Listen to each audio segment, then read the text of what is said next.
Ake sengibingelele bogogo ake sengibingelele kakhulu sizwe samathonga ungwane ikatela eminyama la iphansi kwamhlebelingana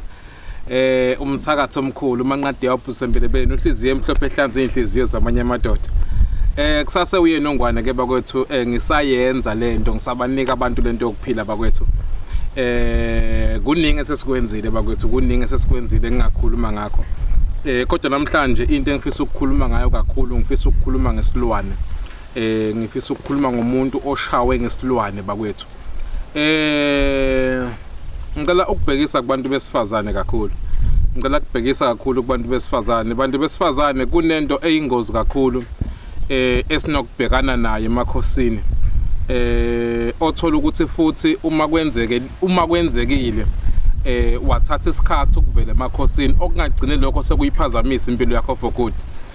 kunezinto eziningi esizibonile kodwa lokho engifisa ukukhuluma ngakho namhlanje kuyingozi kakhulu ngifisa ukukhuluma ngesilwane noma ke umuntu ofaka inyoka eswini ukuthi uzibona ngani ukuthi ufaka inyoka eswini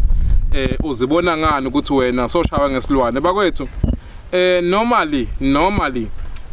umuntu wesifazane kufuna ukuthi maye kuma period noma maye sesikhatheni sakhe kungendlule izinsuku eziyisikhombisa noma eziyisithupha uma sekwenzeka kwendlula kuleso sikhathi leso ke kusuka sekukhona inkinga ekhona abahlobo bami kusuka sekukhona into engahambi kahle kuwe uma ungumuntu wesifazane normally abanye bangena 4 days abanye kuya ngomzimba womuntu ukuthi yena udaleke kanjani abanye bangena 4 days abanye bangena 3 days abanye bangena 5 abanye bangena 6 kodwa asendluli ku 7 days ukuze siqinisekise ukuthi umzimba wakho sesesimeni qinisekisa ukuthi umzimba wakho awundluli ku 7 days kuma period uma sekwenzeka emhlobo wami songena kabili noma kathathu enyangeni eyodwa ungena esikhatsini kusho ukuthi sekukhona inkinga ekhona kusuke sekukhona okukhona mntakamama kumele ukuthi ukusukumele ngokusheshsha either uye esibhedlela noma usheshe usondela kubantu besintu kodwa isikhathi esiningi ivamisa ukungalapheki ke le nto esibhedlela uma kuukuthi ingene ngokwesintu uma ingene ngokwesintu definitely sure leyo nto ayizukulapheka esibhedlela kukubiza ukuthi usondele kubantu besintu nakho kokunye ukubonakala ngakho makuthi wena ushaya ngesilwane kwesinye isikhathi siye sibone ngokuthi wophe ngisho amahlwili amnyama into engajwayelekile ke leyo ukuthi uma wopha kuze kugcine kuphuma igaxa zamahlwili amnyama okwesibili uma uzoba sesikhatsini kugcine kwendlula kulo 7 days ebengikhulume ngayo noma ungene kabili noma kathathu enyangeni eyodwa ungena esikhatsini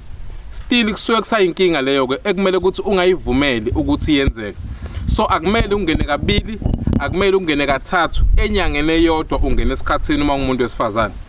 enye yezimpawu lezo ekhomba ukuthi wena usukushayiwe washawa ngalenduku yesilwane noma wafakwa inyoka eswini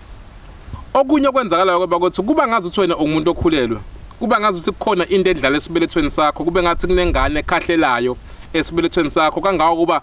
with your physical eyes uyakwazi ukubona ukunyakaza kwesibeletho sakho ubone ukuthi kunengane ngathi iyakhahlela ngaphakathi kuwe lokho futhi enye yezimpawu ekhomba ukuthi wena ushawe ngesilwane okugcina ke bakwethu siye sibone ngakho futhi ukuthi ushawe ngesilwane wena ube umuntu ophathwa ikhanda ube umuntu ovilaphayo isikhathi esiningi ube umuntu engathi ungayekwa ulala ube umuntu onolaka man ube umuntu onekhanda lingapheli lingalapheki isikhathi esiningi noma ngathi uphuza amaphilisi lelo khanda lakho alinqamuke phuthuma ke mhlobo wami ubonane nabantu besintu noma ngathi awusezanga kungwane kodwa phuthuma uxhumane nabantu besintu bakulaphe leyo nto ngoba iyinkinga mntakamama leyo nto